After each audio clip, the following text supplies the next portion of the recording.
Hello everyone, just a quick PSA to start the video off. Just to make people aware, I do have a Discord server set up, so as you can see on my screen right now, I currently have my new server. The invite for this is in the description. All you need to do is obviously click it, join, and you'll be welcomed into the server. There's rules, some reaction rules, and obviously you'll be notified when clips go up, basically, as well. There's going to be a discussion point, and obviously I do have stuff down here, so we'll work our way ahead of that. Yeah, come join. I will be happy to see you there, and let's roll on to the video. Hey there guys, my name is Mightman, welcome back to yet another video. Now today we're going to do something quite a bit different. I did see one of the comments in one of my videos lately asking what my implant setup is, and I thought it was actually a quite good question to even ask. So just to kind of confirm, the setups I have are just the presets that we can make up to the three presets. So we've got what I've called them as grinding, looting, and speed demon. All my pretty self-explanatory for what it is. So what I'm going to do is I'm going to start with my grind setup because obviously I do have the full access to all the implant slots. However, we do have additional implants that I can't currently use, and I am in the full kind of understanding that we probably should get more implant slots, and nobody will probably agree with me with that, but that is just how I think because of what's been released. Now, just to show what kind of implants I've got like the I can't even pronounce that. Blood Fiend, Bloodlust, Cat Eye, Data, Scavenger. Obviously, I've got these different cat implants, and the bucket really is a very useful feature for what it is. Now, what I'm going to do is I'm going to go through each of these, explain what we do, and why I've got these specific implants in these builds, and show you the overall kind of amount that gives me as well. So for grinding, I get 18% XP, I get free PvP, 115 damage, 21 income damage reduction, 65 movement. Got the looting stuff there, but we don't really need for grinding. Attack speed's 45, and obviously, again, more stuff we don't need. So the grind setup is mainly used for obviously grinding. There's also the element of dealing with bosses and bandits, where this kind of setup does help quite a bit. So the very first one I've got here is a symbiote implant, quite self-explanatory with the 15 attack speed and with it being mimicked, so it's 30 in total. Obviously, shoot faster, go pew pew. Self-explanatory. We've got the Frostbite implant, which gives me 17% damage increase. So obviously all my weapons do a lot more damage, and it just makes it a lot easier just to one-shot pretty much most things. That's why you see in all my videos that I do quite a lot of damage. The hook implant, self-explanatory for what it is. Obviously it gives me access to that bucket and my presets whilst in the city. The 200% chance for fine implants hasn't really been a thing for me yet, but I've not actually had a proper loot session in a good couple of months now, so this will be used at some point during this event, during Christmas.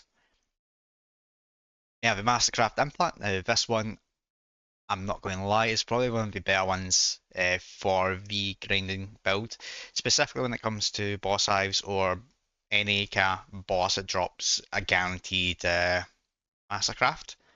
In the past, I have mimicked it to get the better stats, and I've recently been stopped doing that to test out the one of the other implants in this list.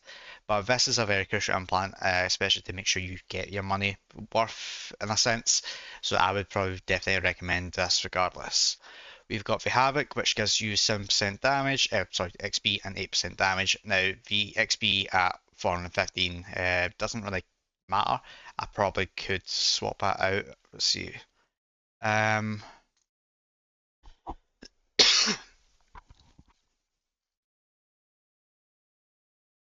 let's see if I actually can swap it. I don't think that I have anything.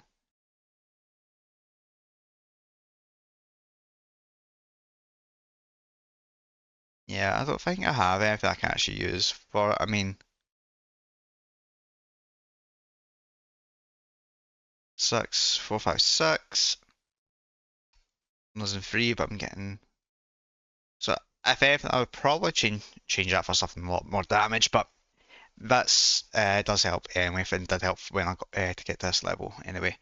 The Scavenger Hunt implant, now this is more of a looting one, but the 8% damage increase is just very useful for what it is, and I don't have any other damage implants as you can see that surpasses that. The Slayer implant is one I'm starting to try and use just to kind of get an idea if it is actually practical. So this implant is meant to be able to increase the quality of your loots from bosses. That's including bandits, as you can see in the description there. So far, I'm not noticing a difference with it, even it being mimicked, so I'm not particularly sure if this is actually a good implant. The damage and speeds I can get from another one instead, and it'd be better with this kind of build. But the search speed is okay, it's not game breaking, anything like that. The Oblivion implant obviously has by default gives me 30% speed boost, so that's pretty much a must have kind of thing for this. The Secro Link, obviously for this one you've got your 4% XP, 2 damage, 2 movement and 2 attack speed. This one is more crucial for the attack speed because it's kind of somewhat of a rare boost that you can find in a sense. I don't know if I'm explaining that right, but with the stuff with vendor and the bunker, you get 2 implants with attack speed on it, and they both equal to 5% in total. And this and the other one do kind of link in well just to get that extra. Obviously, the other stats on that are mediocre. They could be better, but I'll take them. It's not as if it's a big issue. We've got the Infiltrator. Now again, this build is mainly for the damage inflicted. The other 2 boosts for this preset isn't needed. The same again with the Pioneer. I could actually remove this and put something else on, but the 7% movement speed is actually quite nice. The miss chance, it's not really that important. The Serpent Implant is one of the more diverse ones, I think, it's on this list because it can be used in multiple cat areas. So you got damage, movement, speed, and attack speed at 5%, so that just makes you pretty much more of a one-tap machine, and I prefer it that way. We have the Mutant Implant just to kind of move about our stats, so when we could be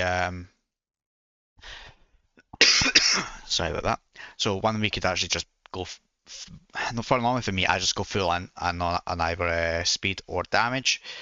We don't need income damage reduction because it's not really required. However, this is quite a good one to be versatile with. I could put 5 in each of these and it'd be like 8 Serpent Implant, but it's not particularly what you want to do, as this works really well with damage or speed mainly. For those trying to get to 415, this will probably be one of your best implants to grab if you can. Next we have the Scorched Stone implant. Now this one has quite a high attack speed, 2 movement speed, and obviously has 6% gain speed, XP gain speed. This one you don't particularly need. This could be swapped out in a sense as well, but I don't have another implant to really use in its place. It does good as a kind of jack of all, but the movement speed is kind of one of the things that lets it down, so it's not particularly the highest one on this list, but it is quite good for this build, especially for that damage and infliction there. Next one is the Omnidrive implant. Now this one's just like a jack of all, so it's kind of self-explanatory. And the Neurodrive is the alternative one you get from Second Bunker. And the main thing for this is really the attack speed for this preset. The faster you attack, the better, which I've seen in quite a number of videos. The Apex implant, now this is kind of a staple of free-play implants in this game, and as any player, I would highly recommend try grab this as soon as you can.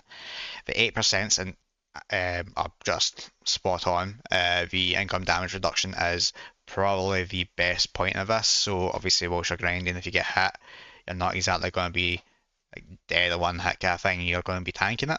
So this is a crucial one I would recommend getting as well. Next, I have a Calamity. So this is in place of destruction. Again, damage 1% good. Dark Pumpkinhead again, same again. Damage reflection and income damage reduction. Now, for this in total, it is a very good build. You've seen it in many, if not all, my videos, and you can see how useful this is, especially when you've got weapons like I have right now, and they do benefit from attack speed, and that's pretty much the crucial point for all of this right now for my grinding preset. I'm going to move on to Speed Demon because this is a little bit of an alternative. So we've got the Oblivion Mimic be mimicked. So again, self-explanatory for that. We've got the cat eye for the movement speed. Obviously jolly for the movement speed because we can change this. Again, this is one of those ones you can that's just hold on.